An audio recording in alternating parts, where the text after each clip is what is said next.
So wait, is there a female version of the actor? Yeah. Lumina? Yes, they're twins. Oh, okay. So you can choose either the girl or the boy. Alright, so out of the cast that I knew of before the game came out, I would probably name Razor, just because he's Razor.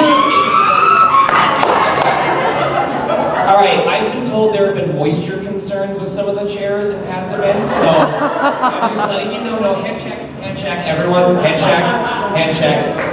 I need both of your hands up now. Okay, alright, cool. That was also the armpit check, most of you passed. And does he play like a Yomi does, where he's like a lot of really quick attacks? Like, what does he play like? He's a heavy hitter. Razor has a big sword? How do people keep falling for this shit? Alright, well never mind. He's Sucroses. Hello. Wait, is he a player character? Can I play as the bird? Fucking A, come on, man. Alright, well I already like Sucrose. I like girls with glasses, especially like smart girls. She's a scientist, someone else is like a nurse. Why is you sorry, you're not wearing the glasses well enough. You're like a man that pulled off. Albedo. Oh, it's my boy, never mind. Yeah, fuck you, Mark! Alright, hold on.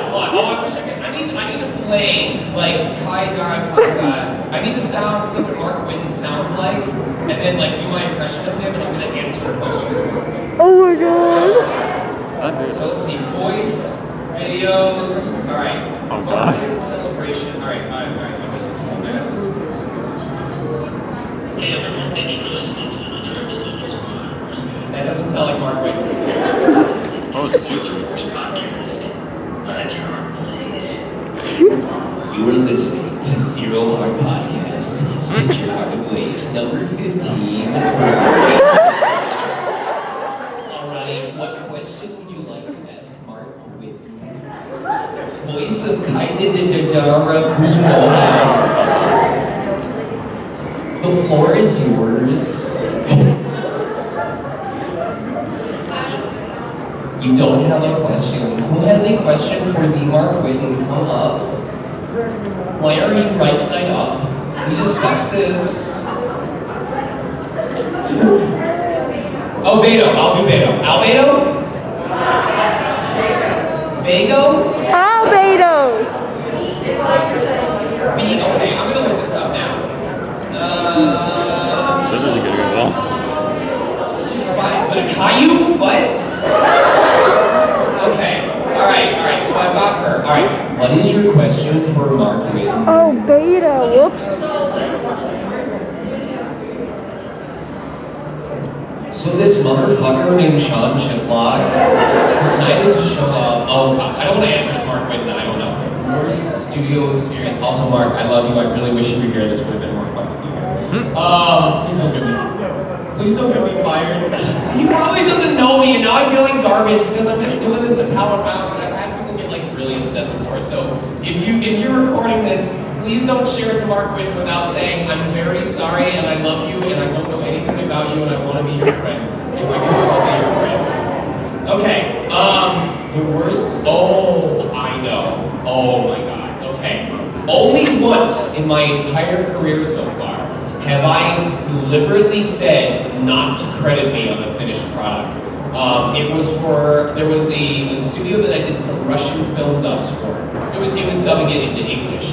And this director, I don't know what they were going for because it's a live action Russian film, okay? And it's a little fantastical, like it has to do with like magic and like, you know, there's a caste system based on magicians and stuff like that. But the director was always going for this very, you know, like the difference in energy levels between Western games and Japanese games for the most part, how Japanese can be a lot more exaggerated, a lot more stereotypical. It was like they wanted to do that for a Russian film where all of the characters are sitting around like looking very sullen and very serious. And the one that finally broke me was, oh, okay. So the line is, I'm the one who saved you. And it's during this very intense scene where like this main character has been going through all of this bullshit because of the girl that he's trying to look after. And the original line, like he gets up out of bed and he walks angrily over to her, and it's very much that like I've had enough of your shit kind of thing. So in the first read, I'm like, you know, I'm the one who saved you. You know, like I mean, I don't know. Show of hands. Does that sound like was that a good performance? Like I'm done with you. Okay. He's like, no. We need more. And we try like, I'm the one who saved you, which already was not matching the level of energy because like he's not like explosive. He's just very stout. We did 36 takes of that line. Oh my god. Finally had one that he liked. Like my engineer, because we were doing it over Zoom, my engineer who's outside of camera is like making tally marks on a piece of paper that he's got taped up in the window, holding it going. And the final take that they did was me going, I'm the one who saved you! Oh! I made them print out, or I wrote on a sticky note, I do not want credit for this project. And I stapled it to the paperwork that I signed, because sometimes they give you like a little line that says, initial here if you do not want credit. And I made it clear with the people working at the desk, I did not want my name on this, or there would be legal repercussions. So that wasn't really a bad studio experience, that was a bad client experience. I love the studios that I work for, but, boy. All right, so I will get to your character in a second. So this is Vision Electro, all right. Okay, I am looking respectfully. I'm looking at the fashion, I swear I'm looking at the fashion. Mary, thank you. All right, so we're gonna grab her face right there. She looks confident. I like the masculine jawline that she's got going on there.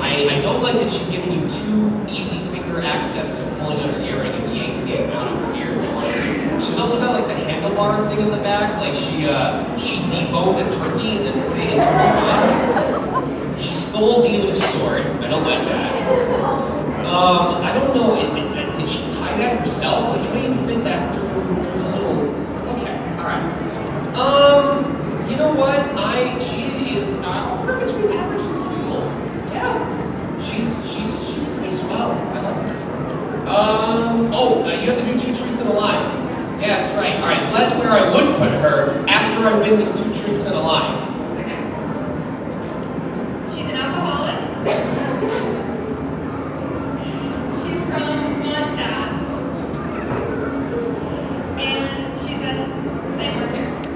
She's not from Mondstadt. Yes! Wait, am I actually right? I'm right. No, no, listen. After seeing D-Luke, I know that I can do so much better with Mondstadt. So, she's good. She's good. You know what? I will bump her up to like 3/4 towards symbol.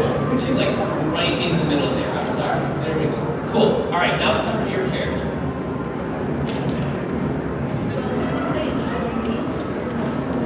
Sean Lee. Woo! I wonder where this is going.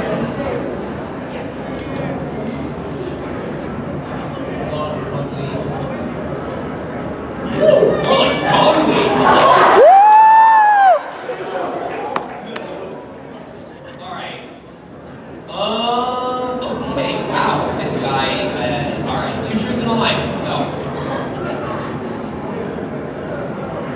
Okay, so he has no money. He is a god. And he really likes He looks like he has 3 money. You said he has no money? Okay, he's a god, and he really likes seafood. Ooh, okay. My guess is it's either going to be that he doesn't like seafood or that he actually has money. I feel like I'm being lied to by this dress, but I need to rewind and die by him, so I'm going to guess that he does have money. Nope. Oh, because he's a god? He doesn't need anything? Yeah, and he is responsible for creating the currency in the game. Yes, he doesn't have the other. So he hates seafood? All right, where would you rate him? Oh my God, we had the same idea. Let's go.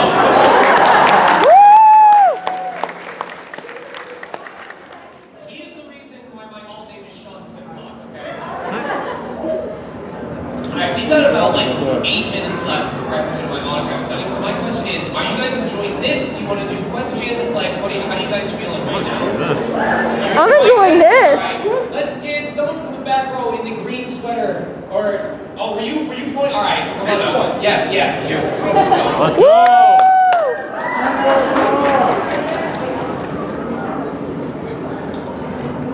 I didn't like how you walked up. Go back and do it again. No, come back. No. All right. Who is your character? Kuja Sara?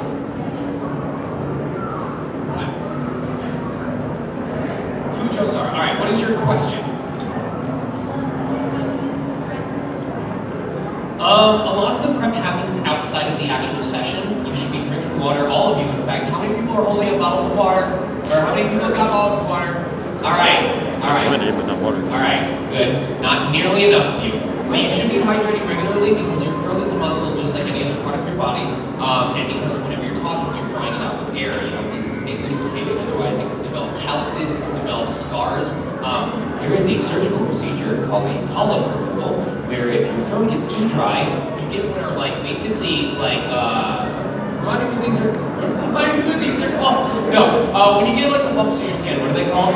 Calluses. Where you get a callus on the lining of your trachea, and it hardens to the point where it won't go away naturally on its own. So they have to go into your throat with a scalpel and cut it off. Ooh. You do not want that. So you need to stay hydrated. You need to do your vocal warm-ups, which could be humming to your favorite song. You could be singing to your favorite song. You could be belting it out to your favorite song. Or it could be, you know, like, I think he looks the hottest around. You can just do that to you. It's also about knowing your limits. If I'm worn out after, you know, I used to be that immediately after I came back from a convention, I would tell people that I was available the next day. Very quickly, that it's a bad idea if you've been talking as often as I have. So sometimes you gotta like just take a day off and rest yourself.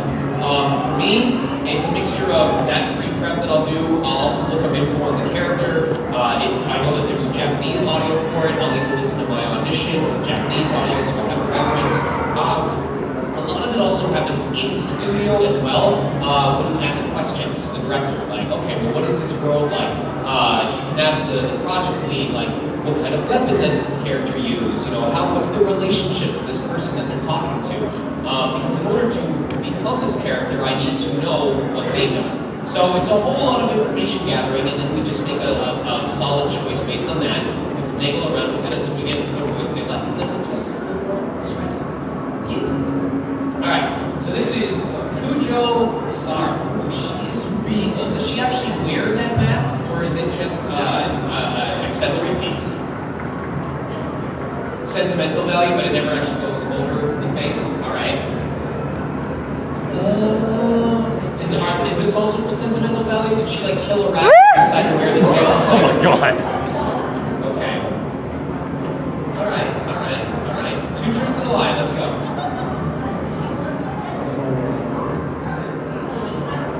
Can you step closer to the mic? She has a pet lizard. Okay. She is shorter than what? Okay. I don't know. Have wings. First one. I'm gonna say she doesn't have wings. Oh! What was the correct one? Oh, how tall is she? You don't know how tall she is? She's definitely true. Oh, why aren't you wearing high heels? Are those are Japanese high heels? Oh. All right, what would you rate her? Average? Audience, how do you feel about this? Okay, all right. We got time for one more, and then I gotta pop out of here. You know what? I made the shitty comment about your money earlier, so you get to come up. Wait, were you the one who took the photo with me in the Squid Games thing? Yeah, you took a photo with me. You were the Squid Games cosplayer, whatever it was. All right, cool.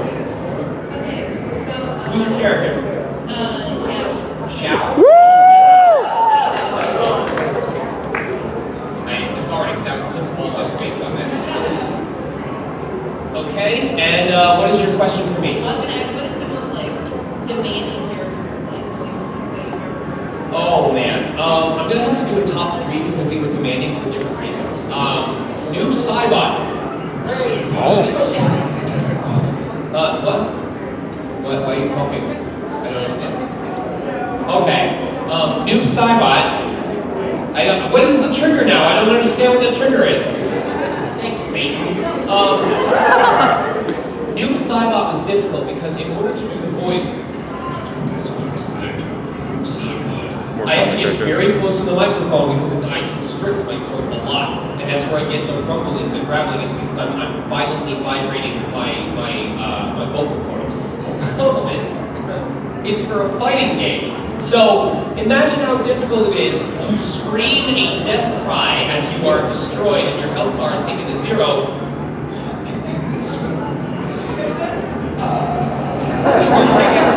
It's so hard. I would go through at least 6 of these in a single 2-hour session.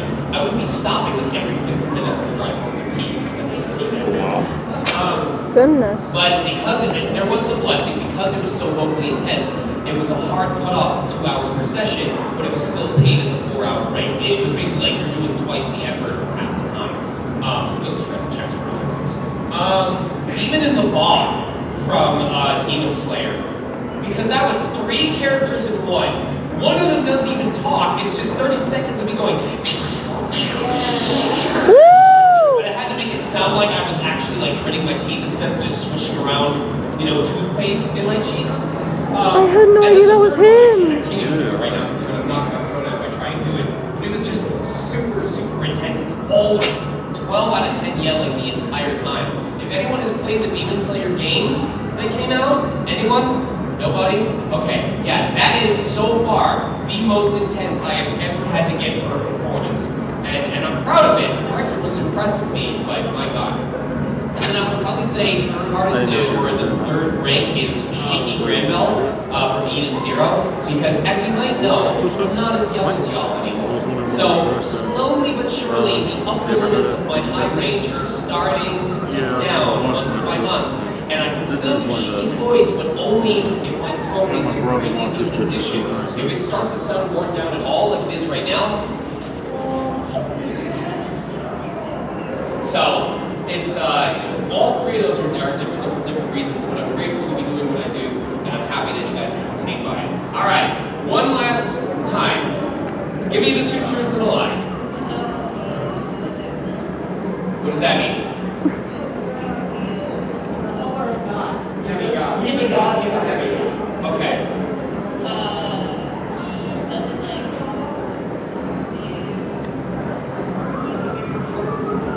So he is a half god who doesn't like almond tofu? Okay. That sounds interesting. And he's very what? He's a very troubled individual. And the second one was he likes or doesn't like? No, I'm pretty sure that's his character quirk. Does he like almond tofu? Listen, anytime someone says he doesn't like, he hates almond, that's when I know the character's like, I eat, sleep, breathe almond tofu. My second child's name is Almond, and if we have a girl, I'll name her Tofu. Why does he like almond tofu so much? Okay, I'm going to rate him as sippable because if I act like this, he'll invite me to have almond tofu, and then maybe he'll put his almond in my tofu. So